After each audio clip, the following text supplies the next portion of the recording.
Hello friends आपण मानकु नुआ एक वीडियो को स्वागत। आज आम सीटीटी पेपर 1 रो आंसर की आलोचना करिबा। एथिरे आज आलोचना करिबा ओडिया लैंग्वेज जोटा पार्ट आई भी एवं भी आज करिबा किंतु पार्ट भी देखौछि आपण मानकु। आज आम देखिबा जो माने लैंग्वेज 1 रे देथिले लैंग्वेज 1 रे ओडिया देथिले पेपर 1 रो लैंग्वेज 1 जे माने ओडिया दैछंती सही पेपर रो आम आंसर की देवा जोटा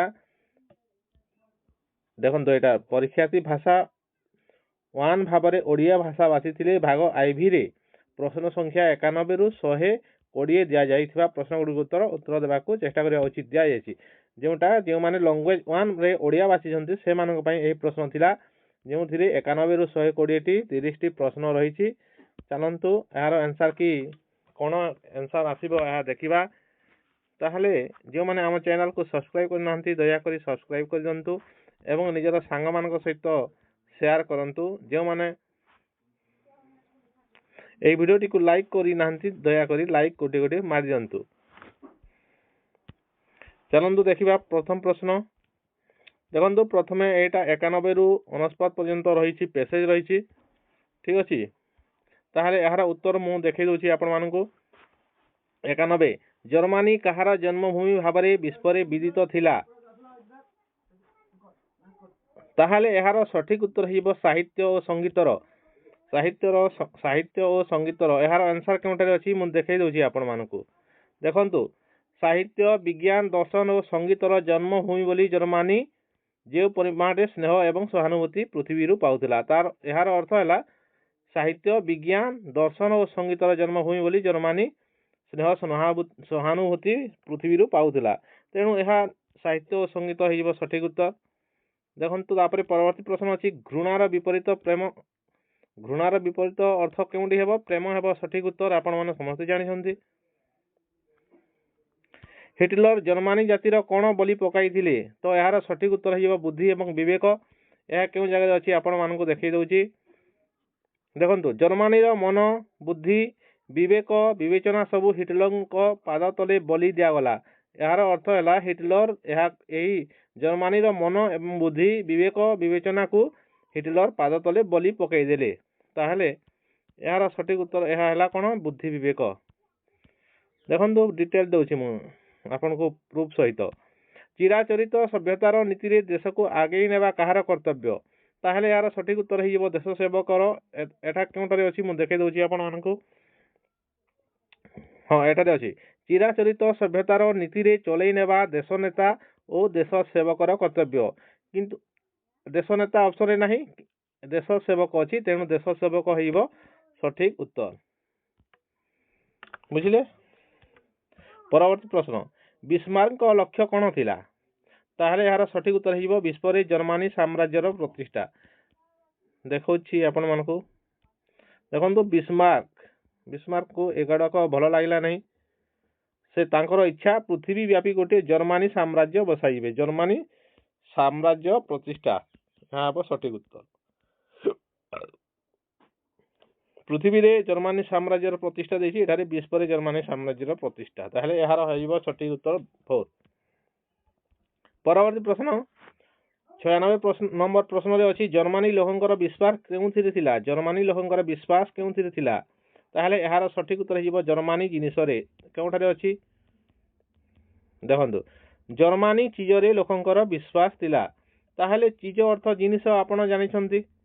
तेणु जर्मनी चीज रे लोकंकर विश्वास थिला एवं तांको जिनिस रो काटती होउथिला। एठारे देखंतु सही जिनिस रो काटती होउथिला एठारे लेखा आइछि। ताहले यार सठिक उत्तर कोन हिबो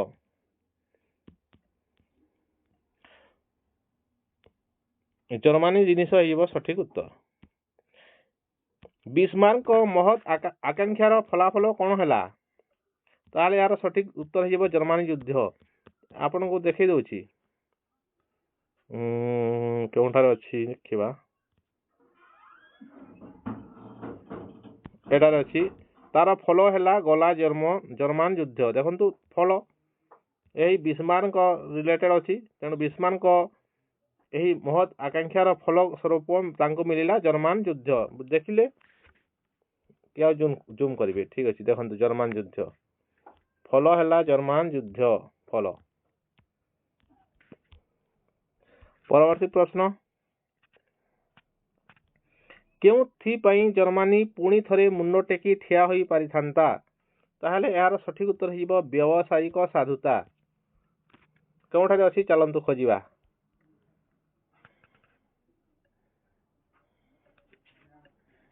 ଦେଖନ୍ତୁ ଜର୍ମାନୀର ଯାହା ସବୁ ଥିଲା ସବୁ ଗଲା, ତଥାପି ରହି ଯାଇଥିଲା ଜର୍ମାନୀର ବ୍ୟବସାୟ ସାଧୁତା। ଜର୍ମାନୀର ବ୍ୟବସାୟ ସାଧୁତା ତାରି ବଳରେ ଜର୍ମାନୀ ପୁଣି ଉଠି ପାରିଥାନ୍ତା। ଏଠାରେ ତାର ଅର୍ଥ ହେଲା କଣ? ମୁଣ୍ଡ ଟେକି ପାରିଥାନ୍ତା। ବ୍ୟବସାୟିକ ସାଧୁତା ପାଇଁ ଜର୍ମାନୀ ପୁଣି ଥରେ ମୁଣ୍ଡ ଟେକି ଛିଡା ହୋଇ ପାରିଥାନ୍ତା। ତେଣୁ ଅପସନ୍ 4 ହେଇଯିବ ସଠିକ ଉତ୍ତର। ତାପରେ ଆସିଲା ଯୁଦ୍ଧ ରାକ୍ଷସ। ଯୁଦ୍ଧ ରାକ୍ଷସ ହେବ କର୍ମଧାରୟ ସମାସ। କାହିଁକି ନା ଯୁଦ୍ଧର ରାକ୍ଷସ ତତ୍ପୁରୁଷ ସମାସ। ଯୁଦ୍ଧର ରାକ୍ଷସ ଏମିତି କିଛି ନାହିଁ। ଯୁଦ୍ଧର ରାକ୍ଷସ ଅଛି କି? କଣ ହଉଛି? ଯୁଦ୍ଧର ରାକ୍ଷସ ଅଛି କି? ଏମିତି ଅଛି କି? ଏମିତି କିଛି ନାହିଁ। ଯୁଦ୍ଧର ରାକ୍ଷସ ଏଠାରେ କଣ? ଏଇଟା ହେବ ଯୁଦ୍ଧ ରୂପକ ରାକ୍ଷସ। ରାକ୍ଷସ ଯୁଦ୍ଧ ରୂପକ ରାକ୍ଷସ। ତେଣୁ ଏହା ଯିବ କର୍ମଧାର, ଯୋଉଟା ରୂପକ କର୍ମଧାରୟ କୁହାଯାଏ। ଆଉ କେମିତି ଉଦାହରଣ ସ୍ୱରୂପ ଜ୍ଞାନ ରୂପକ ଗଙ୍ଗା, ଜ୍ଞାନ ଗଙ୍ଗା ଯେମିତି ହୁଏ। ଜ୍ଞାନ ରୂପକ ଗଙ୍ଗା କଣ ହୁଏ? ଜ୍ଞାନ ଗଙ୍ଗା। ଏହା କଣ ହୁଏ? ରୂପକ କର୍ମଧାରୟ ସମାସ। ତେଣୁ ଏହା କଣ ହେବ? ଯୁଦ୍ଧ ରୂପକ ରାକ୍ଷସ। ଯୁଦ୍ଧର ରାକ୍ଷସ ନୁହେଁ।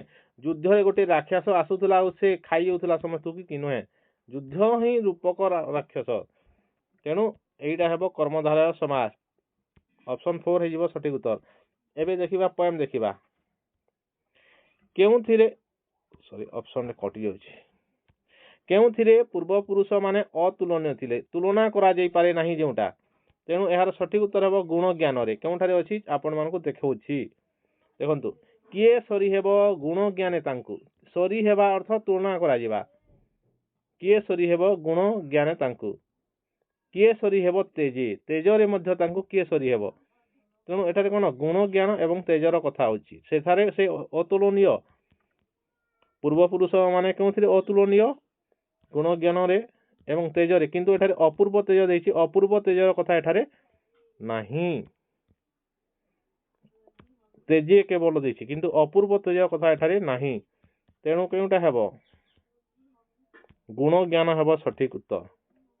ଅପୂର୍ବ ତେଜ ଦେଇଛି, ଏକ୍ସଟ୍ରା ଦେଇଛି। କେବଳ ତେଜ ଥିଲେ ଏହା ମଧ୍ୟ ରାଇଟ୍ ଆନ୍ସର ହୋଇଥାନ୍ତା। ତେଣୁ ଏହା ଭୁଲ ହେଇଯିବ। କବିତାରେ ମହାରଥୀ କାହାକୁ କୁହାଯାଇଛି?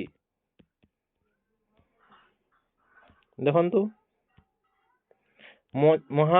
ମହାରାଜା ମହାରଥୀ। ମହାରଥୀ ଥିଲେ ତୋର ବାପ ଜେଜେ। ଥିଲେ ତୋର ବାପ ଜେଜେ। ଏଠାରେ କଣ? ମହାରଥୀ କିଏ ଥିଲେ? ବାପ ଜେଜେ ଥିଲେ। ବାପ ଜେଜେ ଅର୍ଥ ପୂର୍ବ ପୁରୁଷ। ତେଣୁ ଦେଖନ୍ତୁ କେଉଁଟା ଅଛି ଆନ୍ସର ଅଛି ଏଠାରେ। ଦେଖନ୍ତୁ ପୂର୍ବ ପୁରୁଷ ନାହିଁ, ରାଜା ନାହିଁ, ମନ୍ତ୍ରୀ ନାହିଁ, ସେନାଧ୍ୟକ୍ଷ ମଧ୍ୟ ନାହିଁ। ମହାରଥୀ ଏଠାରେ କଣ କୁହାଯାଇଛି? ବାପା ଜେଜେଙ୍କ। ଅପସନ୍ ବି ହେବ ସଠିକ ଉତ୍ତର। ଯଦି ଏଠାରେ ବାପା ଜେଜେ ନ ଦେଇ ପୂର୍ବ ପୁରୁଷ ଥାନ୍ତା ତାହେଲେ ପୂର୍ବ ପୁରୁଷ ମଧ୍ୟ ସଠିକ ଉତ୍ତର ହୋଇଥାନ୍ତା। ଭିଡ଼ିଓ ଯଦି ଭଲ ଲାଗୁଛି ଆପଣ ମାନେ ନିଶ୍ଚିତ ଭାବରେ ଲାଇକ୍ କରନ୍ତୁ ଏବଂ କମେଣ୍ଟ କରନ୍ତୁ।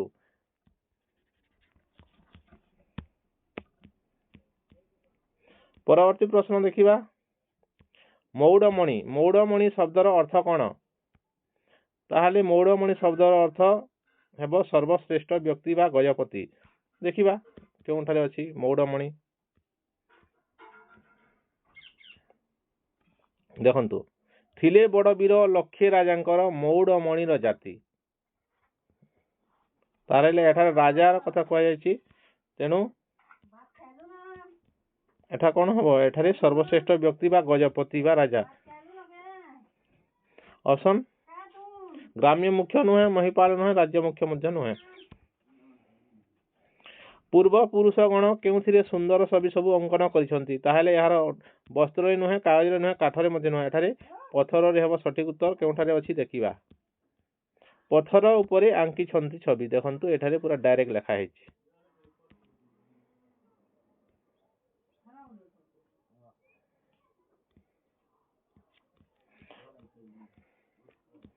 କବି କଣ ସ୍ମରଣ କରିବା ପାଇଁ ଓଡ଼ିଆ ଜାତିକୁ କହିଛନ୍ତି?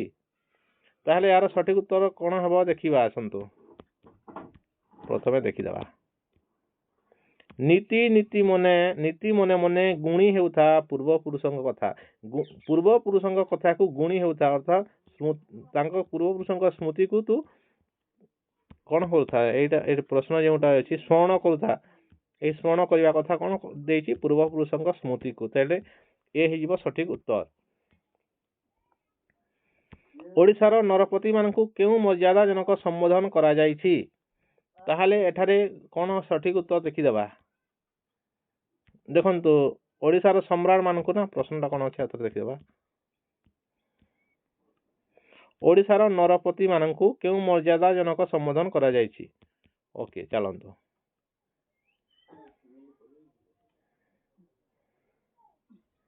ଦେଖନ୍ତୁ ଏଇ ଅନଙ୍ଗ, ଖାରବେଳ, ଯଯାତି ଏମାନେ ଜଣେ ଜଣେ ଓଡ଼ିଶାର ରାଜା।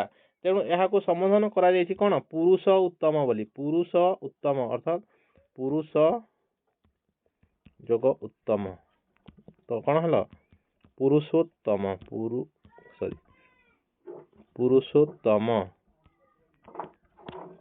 ପୁରୁଷୋତ୍ତମ ହେବ ସଠିକ ଉତ୍ତର। ତେଣୁ ପୁରୁଷୋତ୍ତମ ଅଛି କି ଦେଖିବା। ଅଛି ଅପସନ୍ 4 ପୁରୁଷୋତ୍ତମ ହେବ ସଠିକ ଉତ୍ତର। ପରବର୍ତ୍ତୀ ପ୍ରଶ୍ନ। ଜଣେ ଭାଷା ଶିକ୍ଷକ ଶିକ୍ଷାର୍ଥୀଙ୍କୁ ପ୍ରଶ୍ନମାଳା ଦିଅନ୍ତି। ତାଙ୍କର ଉଦ୍ଦେଶ୍ୟ ହେଲା ଶିକ୍ଷଣର ଶୈଳୀ ଏବଂ ଫଳ ଜାଣିବା। ତାହେଲେ ଏଠାରେ ଶିକ୍ଷକଙ୍କର ଭୂମିକା କଣ? ତେଣୁ ଦେଖନ୍ତୁ ପ୍ଲାନର ନୁହେଁ, ଶାସ୍ତ୍ର ବିଶାରଦ ମଧ୍ୟ ନୁହେଁ, କିମ୍ବା ମ୍ୟାନେଜର ନୁହେଁ। ଅପସନ୍ ଏ ହେବ ସଠିକ ଉତ୍ତର। ବିଶାରଦଙ୍କ ମତ ଯୋଗାଣକାରୀ।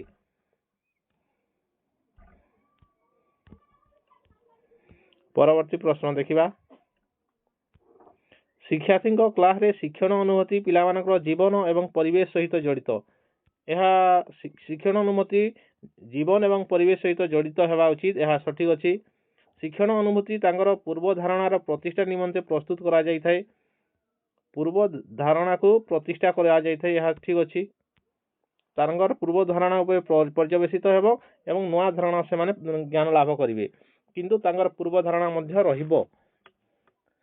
ତେଣୁ ଏହାର ସଠିକ ଉତ୍ତର କଣ ହେବ? ଉଭୟ ଏ ଏବଂ ଆର୍ ସତ୍ୟ ଏବଂ ଆର୍ ଏ ର ଯଥାର୍ଥ ଯୁକ୍ତି। ପରବର୍ତ୍ତୀ ପ୍ରଶ୍ନ ଦେଖିବା। ଏହାର ସଠିକ ଉତ୍ତର କେଉଁଟା ହେଲା? ଏଇ ଅପସନ୍ 3 ହେଲା। ବୁଝିଲେ? ଏକ ଭାଷା ଶିକ୍ଷାରେ ଏଥି ମଧ୍ୟରୁ କେଉଁଟି ଠିକ ନୁହେଁ ପଚାରିଛି। ଠିକ ଅଛି। ଭାଷା ଶିକ୍ଷଣର ଅର୍ଥ ନିରୂପଣ ଆବଶ୍ୟକତା। ହଁ, ଆବଶ୍ୟକତା ରହିଛି।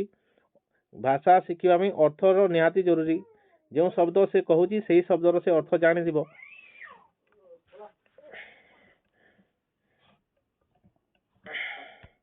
ଭାଷା ଶିକ୍ଷଣ ନିମନ୍ତେ ବ୍ୟାକରଣ ଶିକ୍ଷା ଜରୁରୀ। ଭାଷା ଶିକ୍ଷଣ ନିମନ୍ତେ ବ୍ୟାକରଣ ଶିକ୍ଷା ଜରୁରୀ ନୁହେଁ। ଛୋଟ ଶିଶୁଟିଏ ବ୍ୟାକରଣ ନ ଜାଣି ମଧ୍ୟ ସେ ଭାଷା ଶିକ୍ଷା କରିଥାଏ। ତେଣୁ ଅପସନ୍ 2 ହେଇଯିବ ସଠିକ ଉତ୍ତର। ଅପସନ୍ ଏ ହେବ ନାହିଁ। ଏ ଯିଏ କରିଛନ୍ତି ଭୁଲ କରିଛନ୍ତି। ବୁଝିଲେ? ଅପସନ୍ 2 ହେଇଯିବ ସଠିକ ଉତ୍ତର। ପରବର୍ତ୍ତୀ ପ୍ରଶ୍ନ ଦେଖିବା। ଆଉ କେଉଁଟା ଠିକ ଅଛି କି? ଏଇଟା ଠିକ ଅଛି। ଭାଷା ସହିତ ନିମଗ୍ନ ରହିବାର ଅଧିକ ସୁଯୋଗ ପାଇଲେ ସମସ୍ତ ଶିକ୍ଷାର୍ଥୀ ସହଜରେ ଭାଷା ଶିଖିପାରିବେ। ଏହା ମଧ୍ୟ ଠିକ ଅଛି। ଭାଷା ଶିକ୍ଷଣ ଅଧିକ ସମୟ ନିଏ। ଗୋଟିଏ ଦିନରେ ଭାଷା ଶିକ୍ଷା ଲାଭ କରାଯାଇ ପାରିବ ନାହିଁ। ତେଣୁ ଏଇଟା ମଧ୍ୟ ଠିକ ଅଛି। ତେଣୁ କେଉଁଟା ଠିକ ନୁହେଁ ପଚାରିଛି? ତାହେଲେ ଅପସନ୍ ବି ହେଇଯିବ ସଠିକ ଉତ୍ତର। ପରବର୍ତ୍ତୀ ପ୍ରଶ୍ନ ଦେଖିବା। ସାଂସ୍କୃତିକ ଅବଧାରଣା ଏବଂ ପ୍ରକାଶର ସମାଲୋଚନାତ୍ମକ ଦିଗ ଭାଷା ଦ୍ୱାରା ନିର୍ମିତ ହୋଇଥାଏ। ଏହା ଶିଶୁର ଦକ୍ଷତା ବୃଦ୍ଧି ପାଇଁ ଆବଶ୍ୟକ। ଏହାର ଯୁକ୍ତି ଦେଇଛି, ସ୍ଥାପନା ଦେଇଛି ଏବଂ ଯୁକ୍ତି। ସାଂସ୍କୃତିକ, ଏହା ଠିକ ଅଛି। ସାଂସ୍କୃତିକ ଅବଧାରଣା ଓ ପ୍ରକାଶ ପରେ ଦକ୍ଷତା ଶିଶୁଙ୍କଠାରେ ପରିଚୟ ସମ୍ପର୍କ ଧାରଣା ଦେବା ସଙ୍ଗେ ସଙ୍ଗେ ଏକ ନିଜସ୍ୱ ଭାବ ଏବଂ ତା ସହିତ ଅନ୍ୟର ସଂସ୍କୃତି ପରିଚୟ ପ୍ରତି ସମ୍ମାନ ଭାବ ଜଣାଇଥାଏ। ଏହା ଠିକ ଅଛି। ତେଣୁ ଉଭୟ ଠିକ। ଏଇ ଦୁଇଟା ହେବ ନାହିଁ। ଉଭୟ ଠିକ ଅଛି, କିନ୍ତୁ आर एई दुईटा कौन आमर सांस्कृतिक अवधारणा सहित उभय रिलेटेड तेणु एईटा हो सठिक उत्तर ऑप्शन 3 हो सठिक उत्तर। परवर्ती प्रश्न देखिबा 110 शिक्षार्थी पोर्टफोलियो सेमानकर कार्यर उद्देश्यमूलक भाव कल्पित एक संकलन तांगर पोर्टफोलियो को कौन करा जाए से शिक्षार्थी जोटा करूची तार भल हो मंद हो सब को पोर्टफोलियो रे मूल्यांकन करा जाए। ताहले पोर्टफोलियो शिक्षण काल रे सेमानकर सबलता और दुर्बलता आकलन करने को प्रेरणा दी थाए। निश्चित भाव तांकर सबलता एवं दुर्बलता उभय से ठारे लेखा जाए उभय को दृष्टि दि जाए आगु बढ़ी थाए। तेणु निश्चित भाव शिक्षक शिक्षार्थी पोर्टफोलियो रे सबलता दुर्बलता समस्त जिनिस को सेमाने नोट करेंगे जहाँ फल सेमान को आग को शिक्षण पाई संभव बा सहायता प्रदान करिवो। तेणु ए उभय ठीक अच्छी एवं यह उपयुक्त जुक्ति अटे। तेणु ऑप्शन सी बा ऑप्शन 3 हो सठिक उत्तर। परवर्ती प्रश्न देखिबा 111 नंबर प्रश्न पाठ्यपुस्तक रे गल्प कविता तथा अन्य धरणर लेखारे विभिन्न लेखकर स्थान पाई थाए। आमको से धरणर पाठ्य निर्वाचन करने को पड़िबो कारण सेगुड़िक अति जनाशुना लेखकर रचना सरल भाषा रे लेखा जाई थाए। प्राकृतिक भाषा रे लेखा होइतिबा यथार्थ सामग्री पाठ्यपुस्तक रे अंतर्भुक्त हेबा पई लेखा जाई थाए। देखंतु कोनोसी लेखक कविता किंबा गल्प लेखिला बेले पाठ्यपुस्तक रे अंतर्भुक्त हेबा पई लेखि न थांती। गंगाधर मेहर से पाठ्यपुस्तक रे अंतर्भुक्त हेबा बोली से लेखिथिले कि नुहे। प्राकृतिक भाषा रे लेखा होइतिबा यथार्थ सामग्री प्राकृतिक भाषा रे लेखा होइतिबा यथार्थ सामग्री कहि परिबा कि नुहे। सरल भाषा रे लेखा जाई थाए। देखंतु प्रत्येक कविता सरल भाषा रे लेखा जाई न थाए। उपेंद्र भंजक कविता हैला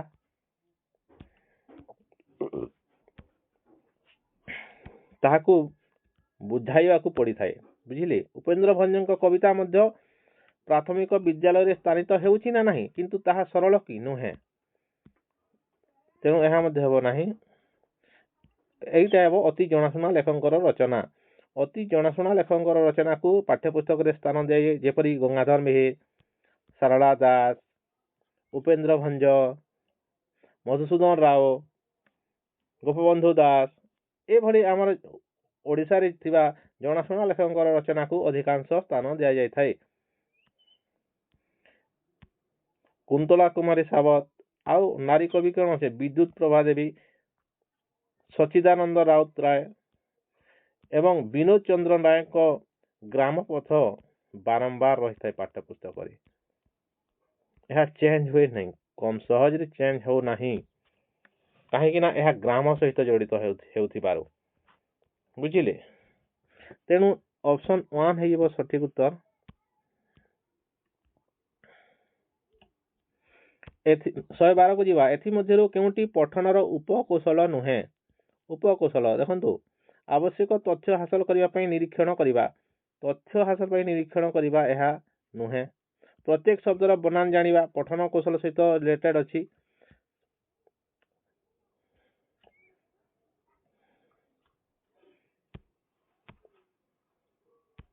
शब्द गुडी को जानी मुख्य शब्द चिन्हट करिवा यह मध्य ठीक अच्छी। अपरिचित शब्दर अर्थ बाहर कर व्यवहार करवा हाँ नुआ शब्द आसला ताकू सेगुड़ी को से तार अर्थ बाहर करवा एवं ताकू व्यवहार करवा यह मध्य पठनर गोटे उपकौशल। तेणु ऑप्शन ए हो सठिक उत्तर यह नुहे। परवर्ती प्रश्न देखिबा 113 भाषा विकासर बोधज्ञान तत्व को डैश समर्थन जनाए। तेणु समाज रे मिला मिसारु शिक्षा देखिबा आगो कौन अच्छी होल्ड रखा है। कथन पूर्वर प्रसंग संपर्क शिशुर बोध शक्ति उपर निर्भर करवा लगुनि। जड़े व्यक्तिर अंतर्निहित दक्षता देखो बोध ज्ञान तत्व देखिए बुझीबार क्षमता क्योंठार क्या समर्थन करें ना जड़े व्यक्तिर अंतर्निहित दक्षता।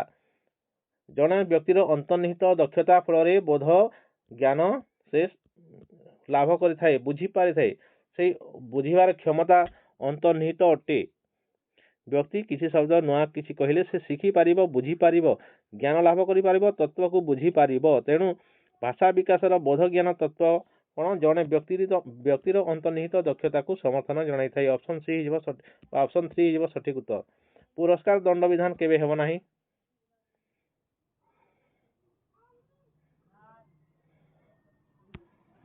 परवर्ती प्रश्न देखिबा 114 एथि मध्यरु केउटी बहिरे थिबा छवि और तार वर्णना रे ठीक नुहे नुहे पचारिछि सेमानकु किछि चित्र आंकिबार सुयोग देबा यह ठीक अछि। छवि उपरे अपरिचित और स्मरणीय प्रसंग रे भाषा प्रयोग रे यह साहाय्य करे। अपरिचित एवं स्मरणीय प्रसंग रे भाषा प्रयोग रे यह साहाय्य करे। देखंतु छवि भाषा प्रयोग रे साहाय्य करे नाही। सहायक प्रसंग आनिबा ठीक अछि। छवि द्वारा तार सहायक प्रसंग अणा जाई थाई। मन करा जाऊ आपण फूल विषय रे कविता पढुचंती ताले एठारे गोटे फूलर चित्र थिबो ताले कोन शिक्षार्थी एटा कोन हला एहाडा हला सहायक प्रसंग आसी थाई। फूल चित्र रु फूल जानिला ताले तार सहायक प्रसंग आसिला। निश्चित भारे पिलांकर आग्रह संरक्षण एई छवि माध्यम द्वारा पिलांकर आग्रह को संरक्षण करा जाई पारि थाई। तेनु एहा मध्य ठीक अछि एहा ठीक अछि एहा ठीक अछि। तेनु एहा हेबो एहा ठीक नुहे हेबो। ऑप्शन 2 हेबो सठिक उत्तर। परवर्ती प्रश्न देखिबा वीडियो टी को केमिति लाउची आपण माने कमेंट माध्यम रे टिके जणांतु। जदि कमेंट करिवे ताहले पुनी नेक्स्ट पार्ट आनिबी जोंटा कंपलसरी पार्ट थिला जोंटा ऑप्शनल पार्ट रे रहिबो एवं पेपर 2 रो भी आनिबा। पेपर 2 पेपर 1 रो आनिची पेपर 1 रो एटा आनिची जोंटा लैंग्वेज 1 ओडिया तापरे लैंग्वेज 2 रो ओडिया रो पुनी आनिबी जदि आपण माने कमेंट करिवे। ठीक अछि चलंतु। शिशु शिक्षार्थी संपर्क रे एथि मध्यरु केउ उक्तिटी ठीक। शिशु शिक्षार्थी माने छोटो छुआ छोटो शिक्षार्थी मध्यरु केउटा ठीक देछि ताहले देखंतु शिशु शिक्षार्थी केतेक अंश रे विमुक्त धारणा थाए। देखंतु छोटो शिशुंकर विमुक्त धारणा थाए नाही। शिशु शिक्षार्थी माने विमुक्त धारणा द्वारा प्रभावित होइतांती नहे विमुक्त धारणा हेबो नाही। शिशु शिक्षार्थी माने विमुक्त धारणा बुझी पारंती नाही। तेनु ऑप्शन शिशु शिक्षार्थी माने विमुक्त धारणा कोन बुझी पारि न थांती सेमानकु विमुक्त धारणा दिया जाई परिबो नाही। तांको मुक्त धारणा दरकार। ऑप्शन 4 हेजो सठिक उत्तर। परवर्ती प्रश्न देखिबा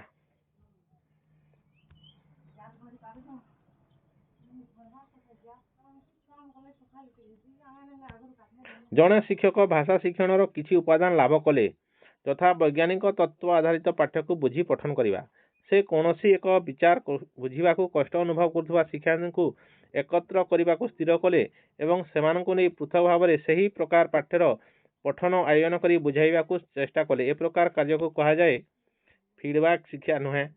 हाइडर ऑर्डर कौशल नहीं। उच्च नीच किसी शिक्षार्थी को उच्च करिबा पई एवं किसी शिक्षार्थी को नीच देखाइबा पई एही क्लास करा जाउची कि नुहे। तेनु एहा हेबो नाही। यह चिंतन कौशल उपरे रिलेटेड कि नुहे। यह हेबो रिमेडियल टीचिंग। रिमेडियल टीचिंग हेबो सठिक उत्तर। रिमेडियल टीचिंग हेइबो सठिक उत्तर। यह सेमानकर निदान मूलक शिक्षादान हेइबो। सेमानकर जो बुझी पारु नाहंती जो थिरे तांकर दुर्बलता रहुची सेगुडी को निदान करिबा पई रिमेडियल टीचिंग दिया जाय थाय। तेनु ऑप्शन सी हेइबो सठिक उत्तर। 118 नंबर प्रश्न देखिबा दुकान रे किसी जिनिस किनिबा बेले शिक्षार्थी कार्यधर्मी व्याख्याकारी ज्ञान व्यवहार करूछंती कि नाही जानिबा को हेले सेमान को कोन करिबा को पड़िबो। ताले दुकानी और ग्राहक को नहीं लिखित एक क्षुद्र गल्प पढ़िबा। क्षुद्र गल्प पढ़ी देले सेटा ज्ञान व्यवहार करूछंती कि नाही जानि हेबो नाही। दुकानी ग्राहक को रखी एक चित्र अंकन करिबा। चित्र अंकन कले से ज्ञान व्यवहार ता जणा पड़िबो कि नुहे। सेमानकर खाद्यर आग्रह विषय लिखिबा। सेमाने दुकानी थारो केउ खाद्य किनिबा को चाहउछंती केउ दुकान रो केउ जिनिस खाइबा पई आग्रह करूछंती ताहा जदि शिक्षार्थी लिखिबे ताहाले सेठारे मध्ये सेही शिक्षण कार्यधर्मी व्याख्याकारी ज्ञान व्यवहार करूछंती कि नाही जाना पड़िबो नाही। तेणु एहार सठिक उत्तर हेबो दुकानी और ग्राहक मध्य क्षुद्र वार्तालाप प्रस्तुत कले जना पड़िबो सेमाने तांकर ज्ञान को प्रयोग करूछंती ना नाही। ऑप्शन 3 हेइबो सठिक उत्तर। परवर्ती प्रश्न जड़े शिक्षक भाव में आपण शिक्षार्थी मध्य वार्तालाप कराइबा सकाशे केउ पदक्षेप नेबे। ଦେଖନ୍ତୁ ଶିକ୍ଷାର୍ଥୀଙ୍କୁ ଅଧିକ ପ୍ରଶ୍ନ କରିବା ପାଇଁ ଉତ୍ସାହିତ କରାଇବା ଠିକ୍ ଅଛି। ଶିକ୍ଷାର୍ଥୀଙ୍କୁ ଯୋଡ଼ି ଯୋଡ଼ି କରି କିମ୍ବା ଦଳଗତ ବିଭାଗ କରି ସେମାନଙ୍କର ମତ ନେବା କ'ଣ କେବଳ ତାଙ୍କର ମତ କାହିଁକି ନେବା, ତାଙ୍କୁ ବଡ଼ ପାଟିରେ ପାଠ୍ୟ ପଢ଼ିବାକୁ ଦେବା ପରେ କ'ଣ ଜଣ ଜଣ କରି ପ୍ରଶ୍ନ କଲେ ବ୍ୟକ୍ତିଗତ ଶିକ୍ଷଣ ସମ୍ଭବ ହେବ? ହଁ ଠିକ୍ ଅଛି। ସେମାନଙ୍କୁ ସଂଳାପ ପଢ଼ି ଜଣେ ଆଉ ଜଣଙ୍କୁ ପ୍ରଶ୍ନ କରିବେ, ଏ ବାର୍ତ୍ତାଳାପ ଜାରି ରହିବ, ଠିକ୍ ଅଛି। ଦେଖନ୍ତୁ ଏଇ ତିନୋଟି ଠିକ୍ ଅଛି, କିନ୍ତୁ ଏହି ମତ ନେବାଟା ଏଠାରେ ଭୁଲ ଦେଖୁଛି। ତେଣୁ ACD କେଉଁଠାରେ ଅଛି କି? ACD ଠିକ୍ ଅଛି। ଦେଖନ୍ତୁ ଅପସନ୍ 2 ହେଇଯିବ ସଠିକ୍ ଉତ୍ତର। ଦେଖନ୍ତୁ B ଏଠାରେ ମଧ୍ୟ ଅଛି, ଏଠାରେ ମଧ୍ୟ ଅଛି, ଏଠାରେ ମଧ୍ୟ ଅଛି, ତେଣୁ କଟିଯିବ ତିନୋଟି ଯାକ। ଶେଷ ପ୍ରଶ୍ନ, ଶିକ୍ଷାର୍ଥୀଙ୍କର ଶବ୍ଦ ଜ୍ଞାନ ବୃଦ୍ଧି ପାଇଁ ଜଣେ ଶିକ୍ଷକ ଏପରି ସାମଗ୍ରୀ ଓ ଭାଷା ବ୍ୟବହାର କରୁଛି ତାହା ସେମାନଙ୍କ ଶିକ୍ଷଣ ପ୍ରକ୍ରିୟାକୁ ସହଜ କରିଦେଉଛି, ଫଳରେ ସେ ସାମଗ୍ରୀ ଯଥାର୍ଥ ମନେ ହୁଏ। ସେ ସାମଗ୍ରୀ ହେଲା, ଦେଖନ୍ତୁ ଶିକ୍ଷକ ଏପରି ଏକ ସାମଗ୍ରୀ ବ୍ୟବହାର କରୁଛନ୍ତି, କ'ଣ କଲାବେଳେ ନା ଶିକ୍ଷଣ ପ୍ରକ୍ରିୟାକୁ ସହଜ କରିଦେଉଛି ଶବ୍ଦ ଜ୍ଞାନ ବୃଦ୍ଧି ପାଇଁ। ଦେଖନ୍ତୁ ଶବ୍ଦ ଜ୍ଞାନ ବୃଦ୍ଧି ପାଇଁ ଦ୍ୱିଭାଷିକ ଭାଷାକୋଷ ବ୍ୟବହାର କରାଯାଏ, କିନ୍ତୁ ତାହାକୁ ଭାଷା ବ୍ୟବହାର ସବୁବେଳେ ଲାଗିପାରେ ନାହିଁ। ଏହା କ'ଣ ଗୋଟିଏ ଭାଷାରୁ ଆଉ ଗୋଟିଏ ଭାଷାର ଶବ୍ଦ ଜାଣିବା ପାଇଁ କାର୍ଯ୍ୟ କରିଥାଏ। ଏହା ଗୋଟିଏ କ'ଣ ରିଫରେନ୍ସ ମଟେରିଆଲ ଭାବରେ ଏହା କାମ କରେ ଭାଷାକୋଷ। ଏହାପରେ ଏହି ଉପଯୁକ୍ତ ରିଡର ଏହା ଶିକ୍ଷକ ପ୍ରସ୍ତୁତ କରିଥାନ୍ତି। ରୋଲ କାର୍ଡ ମଧ୍ୟ ଗୋଟେ ଟିଚିଂ ଏଡ୍ ଓନ୍ଲି, ଏଟା ରୋଲ କାର୍ଡଟା TLM ଓନ୍ଲି, ଏହାକୁ ବ୍ୟବହାର କରାଯାଏ, କିନ୍ତୁ ଶିକ୍ଷାର୍ଥୀମାନେ ବ୍ୟବହାର କରନ୍ତି ନାହିଁ, ଭାଷାକୁ ବ୍ୟବହାର କରନ୍ତି ନାହିଁ ବାହାରେ। କିନ୍ତୁ ଏହାର ସଠିକ୍ ଉତ୍ତର ହେବ ଖବରକାଗଜ। ଖବରକାଗଜ କ'ଣ ଦୈନନ୍ଦିନ ଜୀବନ ସହିତ ଏହି ରିଲେଟେଡ୍ ଭାଷା ଜ୍ଞାନ ଏଠାରେ ମିଳେ, ତାହାକୁ ସେମାନେ ପଢ଼ନ୍ତି ଏବଂ ବ୍ୟବହାର କରିଥାନ୍ତି ଏବଂ ଶବ୍ଦ ଜ୍ଞାନ ତାଙ୍କର ବୃଦ୍ଧି ପାଇଥାଏ ଖବରକାଗଜରୁ। ଏବଂ ଏ ଖବରକାଗଜ ବ୍ୟବହାର କରି ଶିକ୍ଷକ କ'ଣ ଶିକ୍ଷଣ ପ୍ରକ୍ରିୟାକୁ ସହଜ କରନ୍ତି, ଯାହା ଯଥାର୍ଥ ମନେ ହୁଏ। ଦେଖନ୍ତୁ ସାମଗ୍ରୀ ଯଥାର୍ଥ ମନେ ହୁଏ,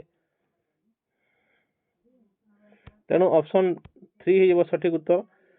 ଯଦି ବି ଆପଣମାନେ କେଉଁ ପ୍ରଶ୍ନ ଉପରେ ଅଲଗା ଆନ୍ସର ବୋଲି ଭାବୁଛନ୍ତି ତାହେଲେ ଆପଣମାନେ କମେଣ୍ଟ କରିପାରିବେ। ମୁଁ ବତାଇଥିବା ଆନ୍ସରକୁ ଯଦି ବି ଆପଣମାନେ କେଉଁଟା ଭୁଲ ବୋଲି ଭାବୁଛନ୍ତି ତାହେଲେ ଆପଣମାନେ କମେଣ୍ଟ କରନ୍ତୁ, ମୁଁ ପୁଣି ଦେଖିବି, ସେଇଟା ବିଚାର କରିବା। ଏବଂ ଯଦି ଭିଡ଼ିଓ ଭଲ ଲାଗିଲା ଏବଂ ଏହାର ଯେଉଁ ଲାଙ୍ଗୁଏଜ୍ ଟୁ ଓଡ଼ିଆ ଅଛି, ଲାଙ୍ଗୁଏଜ୍ ଟୁ ଓଡ଼ିଆ, ଆପଣମାନେ ଯଦି ଲାଙ୍ଗୁଏଜ୍ ଟୁ ଓଡ଼ିଆ ଦେଖିବା ପାଇଁ ଚାହୁଁଛନ୍ତି କିମ୍ବା ପେପର୍ 2 ଲାଙ୍ଗୁଏଜ୍ ଟୁ ଓଡ଼ିଆ, ଏଇଟା ପେପର୍ 1ର ଲାଙ୍ଗୁଏଜ୍ 1 ଓଡ଼ିଆ ଗଲା, ଲାଙ୍ଗୁଏଜ୍ 1ର ଓଡ଼ିଆ ଗଲା, ତାପରେ ଲାଙ୍ଗୁଏଜ୍ 2ର ଓଡ଼ିଆ ଆଣିବି। ଯଦି ଆପଣମାନେ କହିବେ ପେପର୍ 2ର ଲାଙ୍ଗୁଏଜ୍ 1 ଓଡ଼ିଆ ଆଣିବା ପାଇଁ ଚାହିଁବେ ଆଣିବି, ଯଦି ଲାଙ୍ଗୁଏଜ୍ 2ର ଓଡ଼ିଆ ଆଣିବା ପାଇଁ ଚାହିଁବେ ଲାଙ୍ଗୁଏଜ୍ 2ର ଓଡ଼ିଆ ଆଣିବି। ତେଣୁ ଆପଣମାନେ କମେଣ୍ଟ କରନ୍ତୁ କେଉଁଟା ପ୍ରଥମେ ଆଣିବା। ପେପର୍ 1ର ଲାଙ୍ଗୁଏଜ୍ 1 ଓଡ଼ିଆ ଏଇ ଭିଡ଼ିଓ ଆପଣ ଯେଉଁଟା ଦେଖୁଛନ୍ତି, ଏବଂ ତାପରେ ପେପର୍ 2ର ଲାଙ୍ଗୁଏଜ୍ 2 ଓଡ଼ିଆ ଆଣିବି ଯଦି କହୁଛନ୍ତି ଆପଣ ଆଣିବି, ନଚେତ୍ ଲାଙ୍ଗୁଏଜ୍ 1 ଆଣିବି ପେପର୍ 2ର, ଠିକ୍ ଅଛି। ତେଣୁ ଆପଣମାନେ କମେଣ୍ଟ କରନ୍ତୁ। ଯେଉଁମାନେ ଆମ ଚ୍ୟାନେଲକୁ ସବସ୍କ୍ରାଇବ୍ କରିନାହାନ୍ତି ଦୟାକରି ସବସ୍କ୍ରାଇବ୍ କରିଦିଅନ୍ତୁ। Thank you.